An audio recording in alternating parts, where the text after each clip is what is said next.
with your language. Please be patient. In the first place, I am really very honored to participate in this important conference, and I wish to thank the organizers for the invitation and the great effort they made to help me come from the other side of the world, from Argentina, and make possible my presence among you. Please also be patient and forgive my terrible English, precisely in the cradle of the language. My lecture aims to present first that Argentina is an arid country seriously affected by the desertification processes. Among them, the most affected areas of Argentina is the dry central Andes region, where the mountain desert biome is the driest. I selected the case of Mendoza province because the concentration of water, soil, and policies is the basis of the problems of desertification that the province faces. I like to remark that before speaking of restoration, we must learn about the state of the system. To this end, we use an integrated approach and assessment. And finally, I will try to show you some lessons learned in the LADyOT Desert, where we are starting the recovery of the system with active participation of local communities. South America has two regions where drylands predominate. The arid diagonal that links two oceans, Pacific and Atlantic, and the Brazilian Northeast desert towel.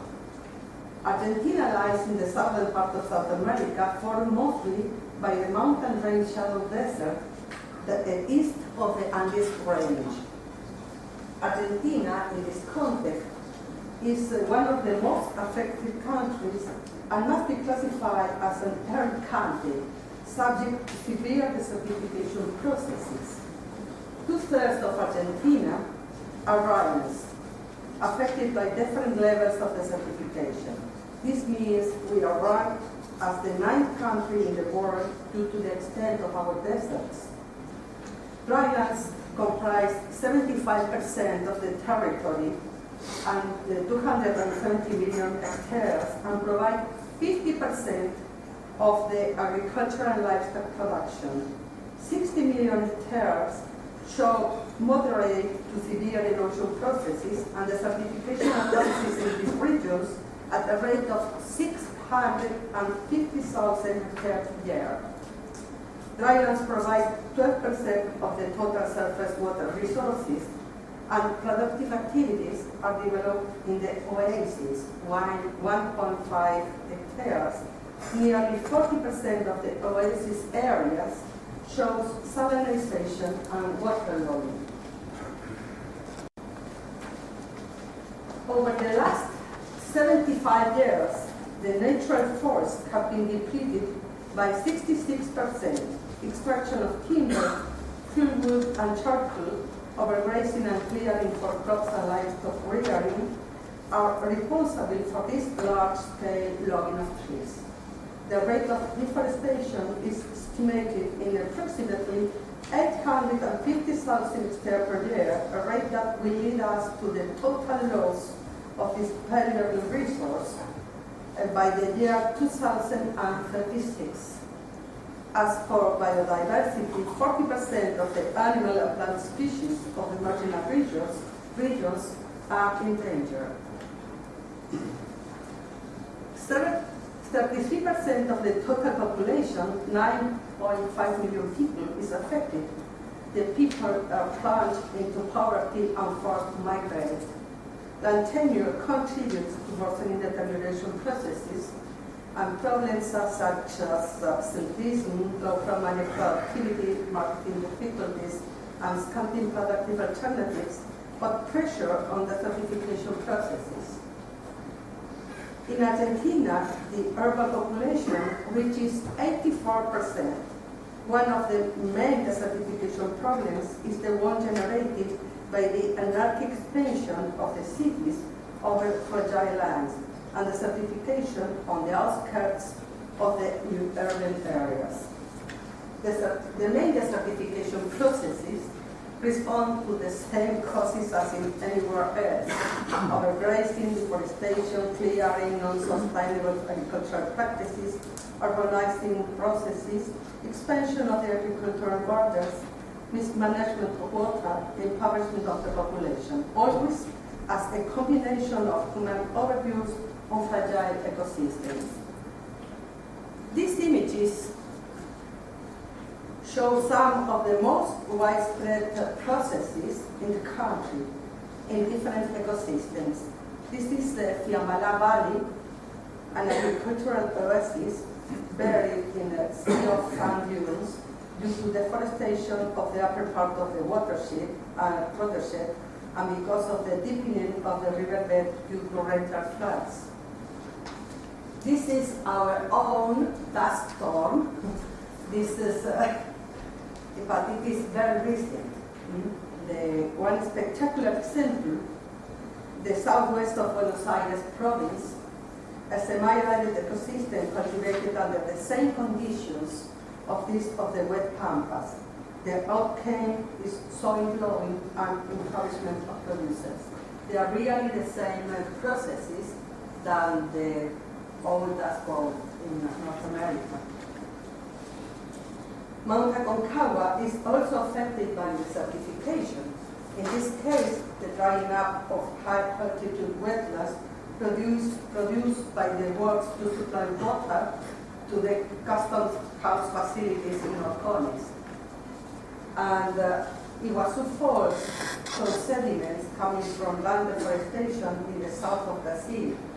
Argentina, in the lower part of the basin, receives sediments that ultimately still at the ports on the Paraná and La Plata rivers. Desertification is at its highest expression in the mountain, the driest and largest region in Argentina. The central western region presents the largest area of deserts in the country, with more than 600,000 square kilometers and around 5 million inhabitants. Aridity poles occur in this region with minimal rainfall lower than 100 millimeters. A huge mountain range shallow desert lies east of the longest mountain range in the world, the Andes Mountains, that in Mendoza, my place, reaches its highest elevation, 7,000 meters at Mount Aconcagua. Extensive shrubland and scenic woodland cover most of the area, fully modified by the desertification processes. And these situations become critical in the dry central Andes, especially in Mendoza province, with more than 150,000 square kilometers and over 1.5 million people, with annual rainfall averaging 250 millimeters.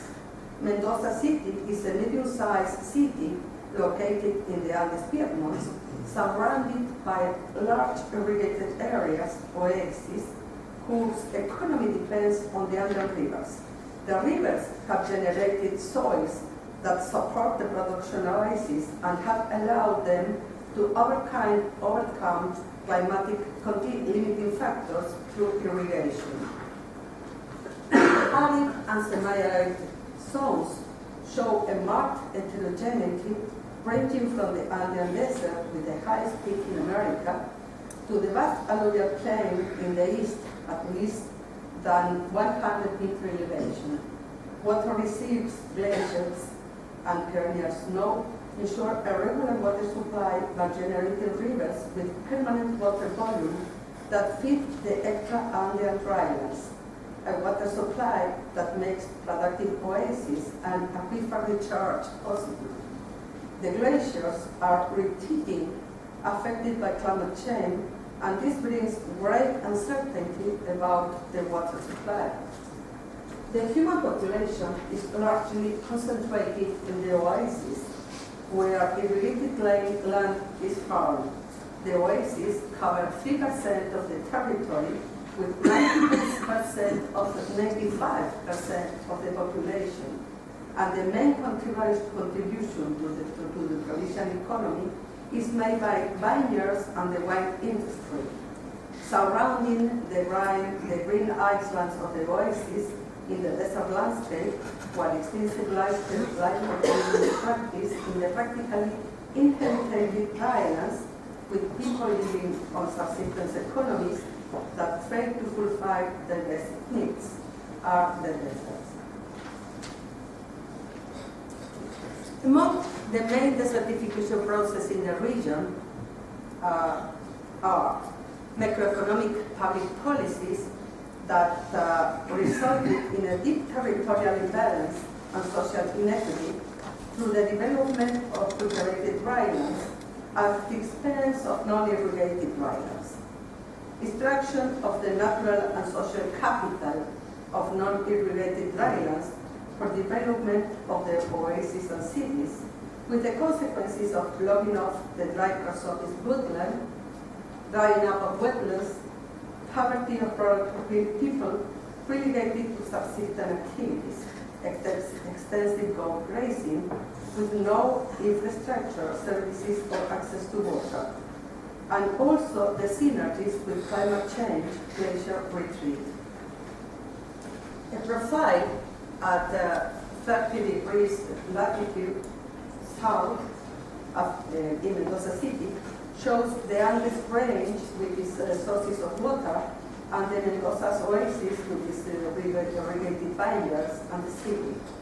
These are the places where the causes of desertifications originate, where the building of dams and channels interrupted the flow of the rivers for the lowest part of the basin, also characterized by the inefficient use of water.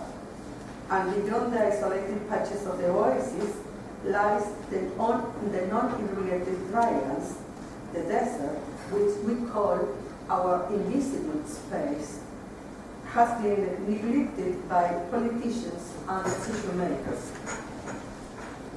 We can clearly see the boundary between the irrigated and non-irrigated drylands. Our deserts have few inhabitants and show subsistence activities, extensive goat breeding only for milk production, affected by brucellosis and tuberculosis, which have a strong impact on the fields due to regrazing. The people there are mainly affected by the lack of water, both in amount and quality. The desert stores water at great depths, in many cases with arsenic, an inaccessible resource for its few inhabitants who have to make do with their rudimentary wells and reservoirs. Thus, over the last centuries, the macroeconomic policies have generated a split-up territory. The absence of public policies for non-irrigated drylands excludes their people, whose only recourse to survive is to pray for rain to maintain their subsistence economies. In short, a territory under conditions of total aridity that shows different desertification levels. In view of this situation, from the IADIZA, researchers from the IADIZA have been studying the structure and functioning of the Monte Desert for the last 40 years. Research projects have dealt with Monte Desert ecology, biodiversity, vegetation dynamics, revegetation, sustainable range management, integrated desertification assessment and monitoring, local sustainable development, and social and cultural issues.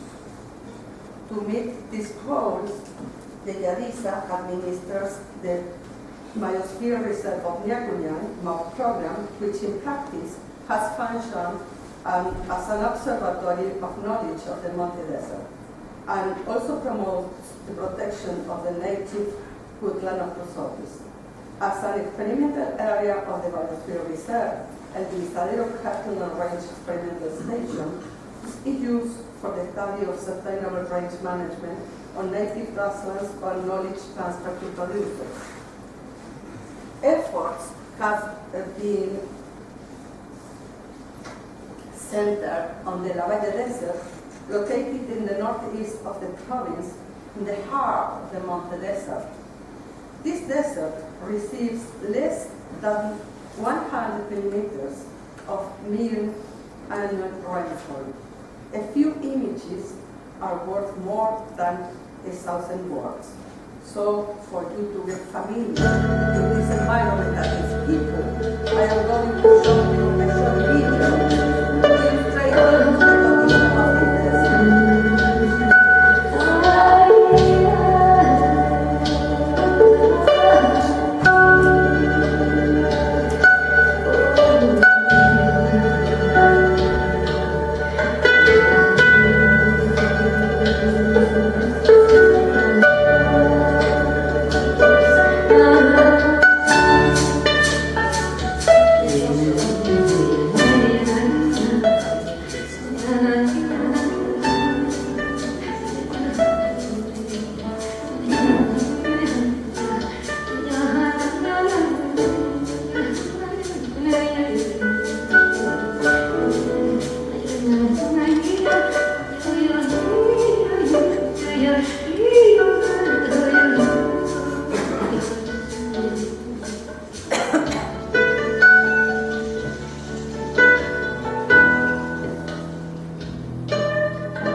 Given this situation, IADIZA has conducted diverse studies in the arid northeast of Mendoza, Desert of the Valle, among them assessment, monitoring, and mapping of desertification, study of the causes of desertification, environmental history, plant and animal biodiversity, establishment of protected areas, conservation, and improvement of native grass species of the genera Prosopis, Atribles, and Opuntia, in addition to natural grassland systems for sustainable restoration of cattle and raw meat in natural grasslands, selection of ecotypes of high productivity, forage species suitable for the improvement of the certified dryland systems, selection of genotypes and provenances of the most two important species of the genus Prosopis in arid lands, and techniques for improving the desert through forestation and reforestation with species of the genus Prosopis.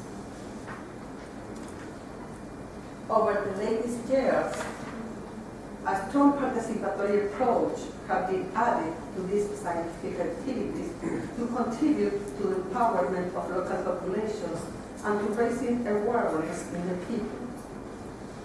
I like to remark that there are phases prior to restoration. The first is how we study and quantify losses through integrated assessment, study of the current system, and a study of the system in the past. That means environmental history. Understanding this means that's not it. Understanding that we must work on complex systems with multiple interactions between the biophysical world of supply of natural resources and the demand by social groups. For this, we work within this theoretical framework that I am not going to go into now, obtaining benchmarks and indicators of the certification for their knowledge and assessment. A multi-scale and multi-temporal approach must be incorporated into this assessment process through contributions of environmental history. A procedure towards an integrated assessment of the certification that includes from preliminary agreements, problems and objectives to diagnosis, intervention, and monitoring. This work methodology is based on the design of a participatory procedure where, starting from the identification and selection of problem and objectives, we obtain and evaluate the certification indicators, and on the grounds of the shared knowledge of the system, together with all stakeholders, we design the impact hypothesis and the intervention actions towards restoration. That is crucial for us. Starting from the very beginning, and the very beginning is the knowledge of the current state of the system and what were the losses. Then we have to need, we need to know the changes occurred over the past.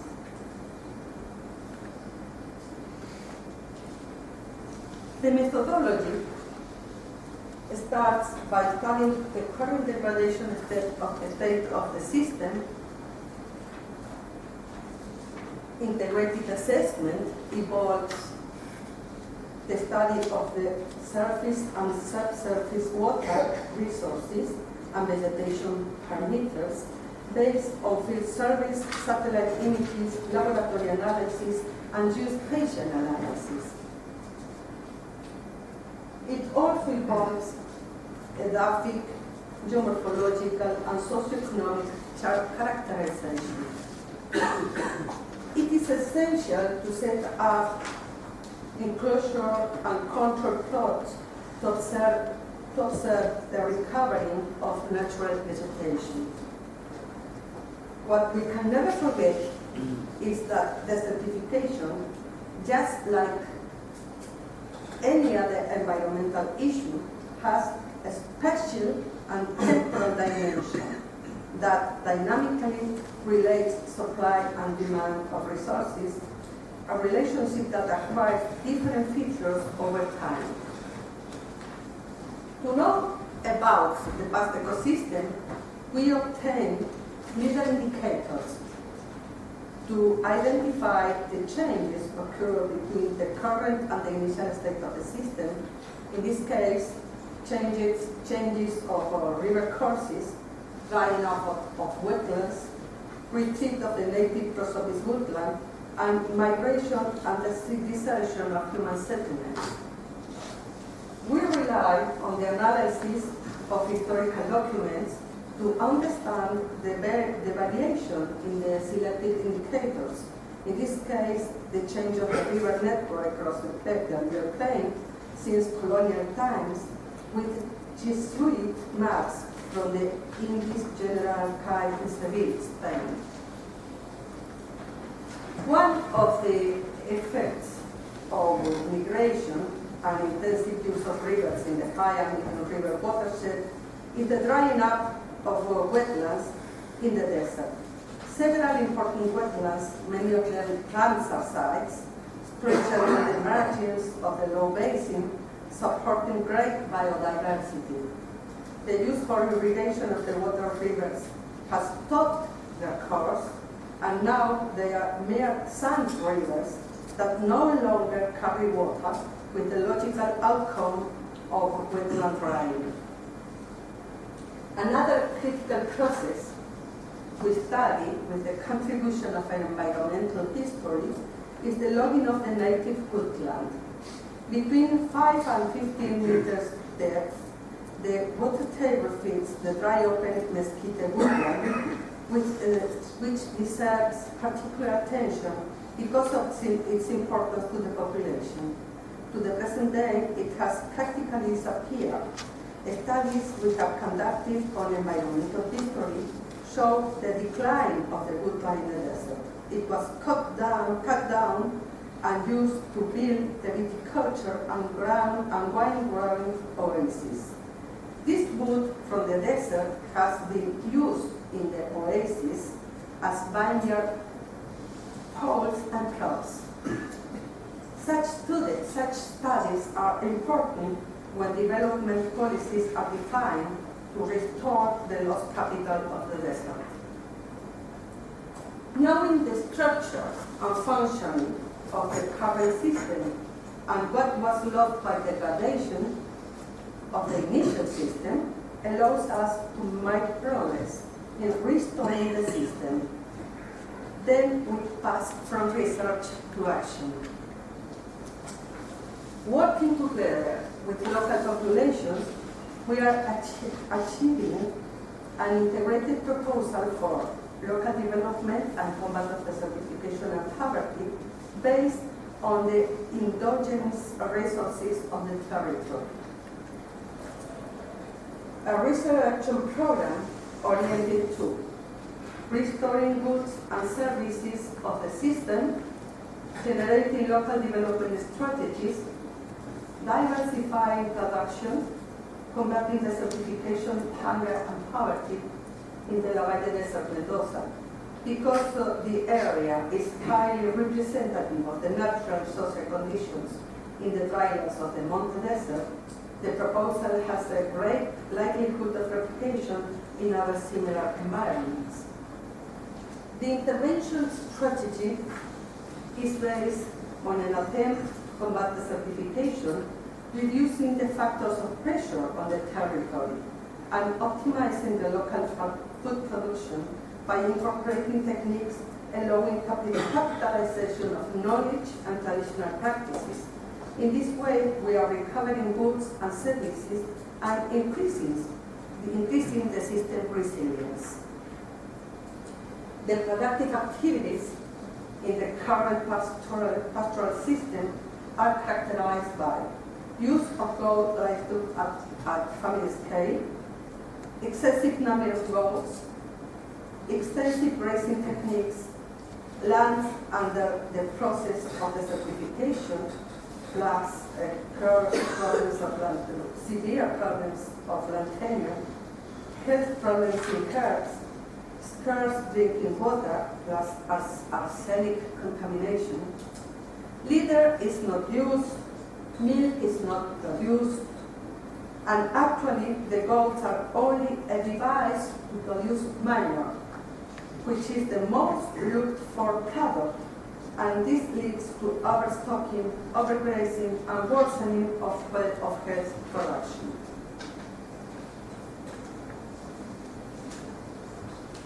By the hypothesis for restoration is by making compatible regeneration of the ecosystem with diversification of productive activities, we will be able to improve the socioeconomic conditions. These experiences to be developed are simple and well-known: improvement of fields, access to water, diversification of animal production, animal genetic improvement, health of people, health and products, industrialization of goat byproducts, and marketing of goat products. What is novel in this experience is that we only work on not only work on case studies, but also try to articulate all the elements to reach a transformation of the territory. The primary elements of this development strategy are improvements of the family production unit through revegetation of grazing fields and implementation of a sustainable goat management system, the production and services units that centralize multiple activities and services indispensable for improving range management and for industrialization of local marketing of goat products with high added value, and the territory, where all these proposals for development and combat of desertification and poverty will be articulated, enhancing environmental sustainability. At the level of family production unit, we are based on the improvement of grazing fields. to improve the quality and number of dryland crab and tree species, native and introduced, to produce high-quality forage for both livestock and to reduce stocking rate. One goat in the production unit system is equivalent in terms of the producer's income to around 20 goats in the traditional grazing system. The strategy for the vegetation recovery of the production units is very simple and includes 25 hectares per year. And the same for the grazing management, which is rotational to achieve annual recovery.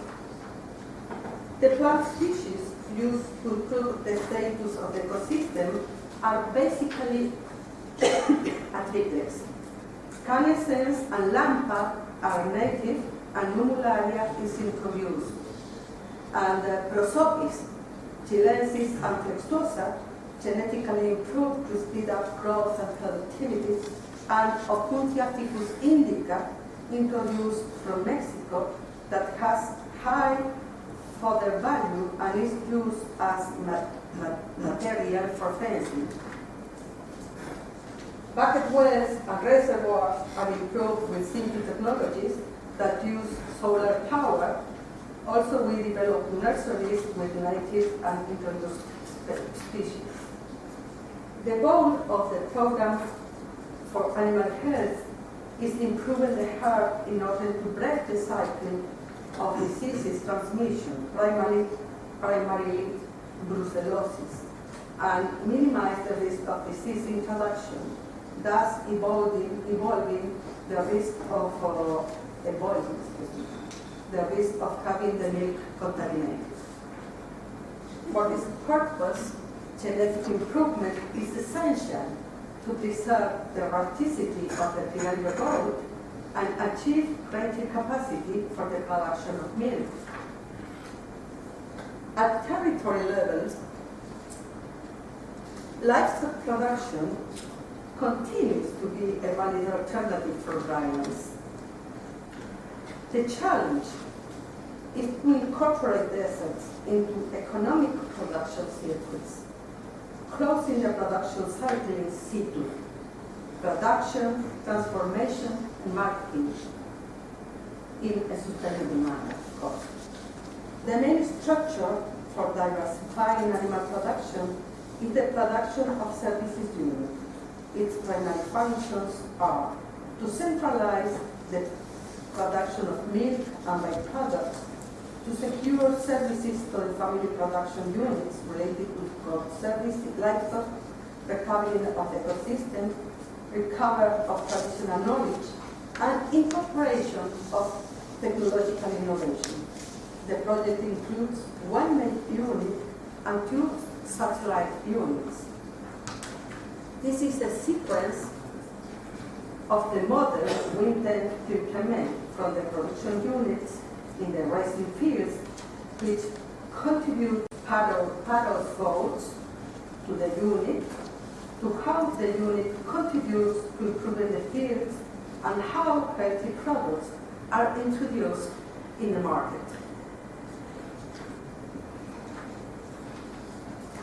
Another diagram of the model to understand the concept of land development. One main production unit and satellite production units that work for all the families and their mutual benefits.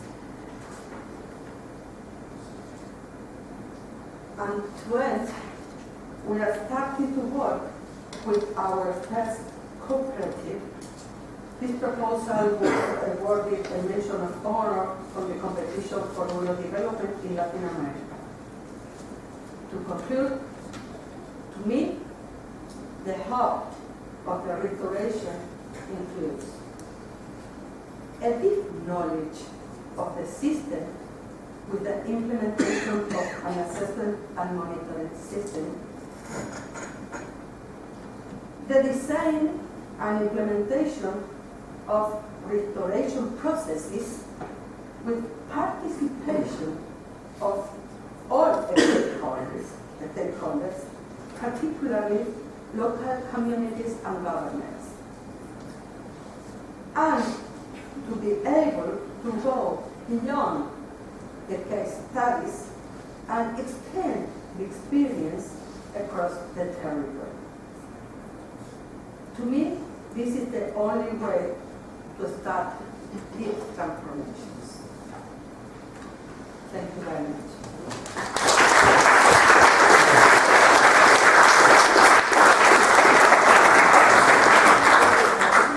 Thank you very much. I'd like to open up questions to the audience. Just want to say beforehand that I'm really so fortunate that the Malvinas Falkland Islands doesn't suffer from desertification. Could have been a nice example of cooperation. Question, yes. Professor Abraham, thank you very much for a very interesting talk. Go out there. Please speak slowly. That was just a pleasantry. You describe glacial water resources which are glacially based. Yeah? The equivalent of the aquifer in North America, in the US. How long will your glacial resources last? Nobody knows. Then somebody should know. We know, the only we know is that they are now in a strong process of retreating. That means we will lose the reserve of water because our water comes mainly from snow, perennial snow in the Andes range. But that is changing too. We don't have enough snow precipitation. It is changing to summer precipitation, wild water that we are not accustomed to manage because we don't have enough defense protection and use of these waters. And we are starting to use the capital of the water that are glaciers. Glaciers provide water only when we don't have enough snow.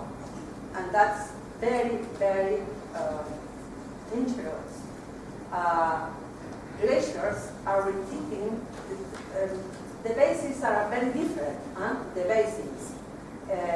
Each glacier reacts different, but all of them are retreating now.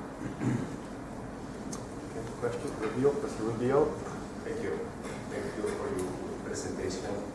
And you make a good list of factors and circumstances related to desertification to provide a solid and robust strategy. But I would like to know your opinion on land grabbing. It seems land grabbing. It seems this is a problem in Argentina and also in other countries in South America. And I would like your view on the dimension of land grabbing and the connection of land grabbing with land degradation, desertification, if any.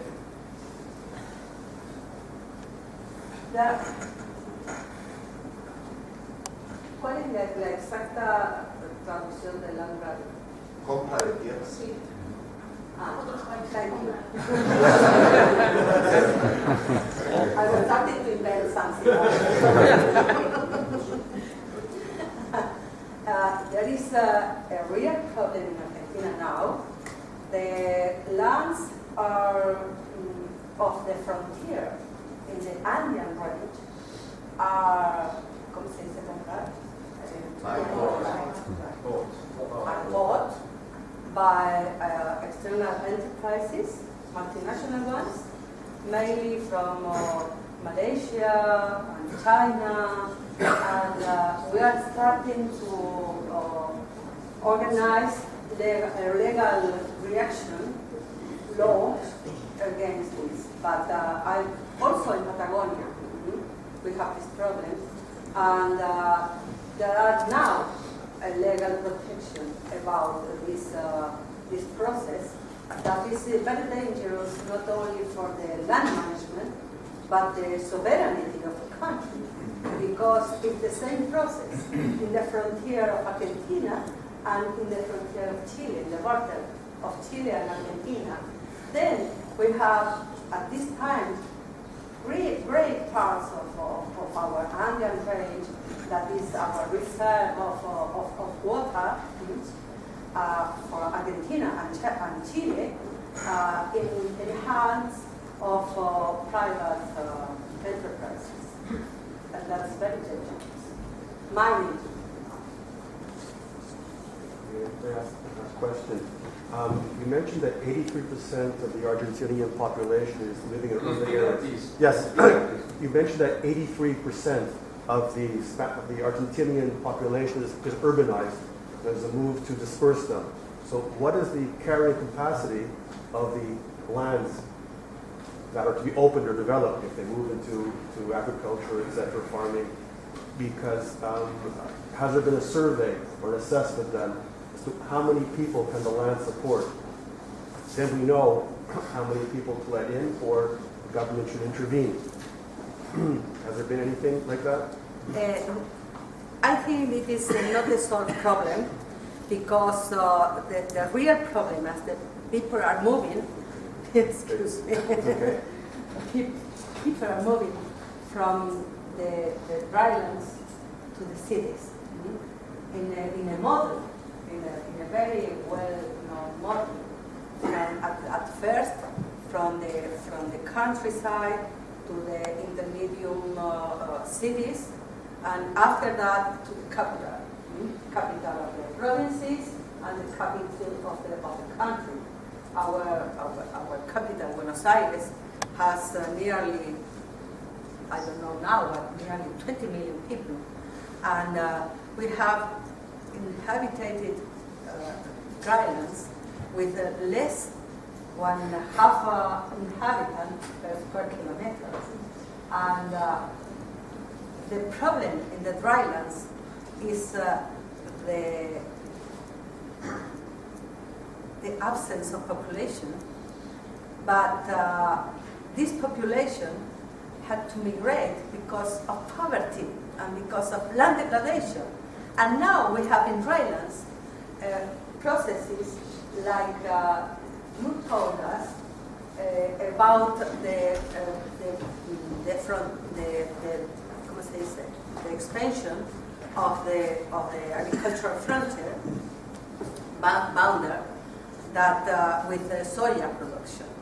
And soya production do not need any inhabitant. They make the arrangement, the intervention over in huge, immense territory only with machinery. They don't need people there. And this is the real problem. And also, in the outskirts of the cities, we have all the population of the drylands living with nothing. Living in very, really severe extremes of poverty, with real problems of violence and all the problems. Last question, maybe two quite violent. Just one more question. Okay, one more question. Do I have time? Yes. One issue that I discovered in our study in Villa Mercedes in Argentina was, I don't know if I have the story exactly correct, but this is an example of where government policies directly lead to all this cascading of effects. So, for example, the Kirchner government started to push the production of soybean and alternative crops for ethanol and things like that into the more mesec regions, which have traditionally been the cattle grazing areas, where, of course, Argentina is famous for all the beef. As a result, very simply now, the cattle are being moved out of these regions into more arid zones that heretofore have not been grazed. And so now the groups in Villa Mercedes, the agriculture groups, are studying this extraordinary overuse of the land now in these marginal regions in order to grow crops before government policies. So here's an example of where the government is directly, through their policies, are leading to on-the-ground land degradation. It's a complex web, but it's all there. Also in Mendoza, with less than 200 kilometers media, there is a competition between vineyards and coffee.